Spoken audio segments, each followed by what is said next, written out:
All right, everyone. So I'm recording this July 3rd. There's already fireworks in the background, and I thought I'd make a quick little message of why this country matters so much. For those of you who aren't familiar with my whole life story, I am actually an immigrant. My parents were immigrants. My parents at one point were refugees who were living in tents, and we all made the American dream happen. And so many times I think that story is lost today. This is a country that is founded on this idea of e pluribus unum. It's on all our coins. It is this notion out of many one that you can come into this country from every background, any race, any nationality, and you can make the American dream happen. And when you look at our founding fathers, these were visionaries of their time. And were they perfect men? No. And is this a perfect country? No. But if you're looking for some utopia, I promise you that is not going to exist. Instead, what we have in this nation is this idea at its core that it is better, there's an old saying that it is better to die standing up than live on your knees. And that is what it's all about here. That there aren't that many, I've been teaching history for 25 years, and I could tell you very often that concept is lost on many civilizations. And that is a fight we have to continue in our nation. Look, if you have a government that feeds you and clothes you and takes care of you and does every need for you, you're really not free. You're living a life of servitude. And there's another old saying. I don't know who said this one either, but any government big enough to give you everything is big enough to take it away.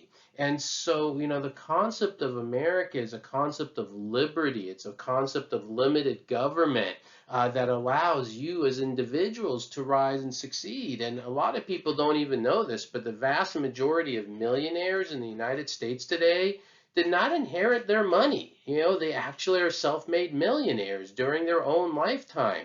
There are a number of stories of immigrants who come with nothing and they thrive in this nation. And so that's uniquely special. And I think it's something that is worth celebrating and remembering. That we have so much to offer as a nation, and it is a nation that in our history has sent a man to the moon, has freed Europe in its darkest moments. And so even with all the flaws that we have and past issues in our country and current issues even, there is no nation in the world like this. There is no nation that has done so much to help so many in such a short time period in human history. And I think that's something that's so important, so powerful to remember as well. So there's nothing wrong with being proud of a nation that gives you so much. And it's definitely given my family so much, and given, my parents and myself and my siblings and, my children, hopefully, so much as well. And for that, we're just very grateful. And I think that's something that's a core of being happy as well, as just being grateful for what you have in this nation. So many times I'll talk to my mom and she'll get so upset when she hears people bashing the United States because, she knows what this nation gave her, especially as an immigrant. English was her third language, not her second language, and they still made it happen.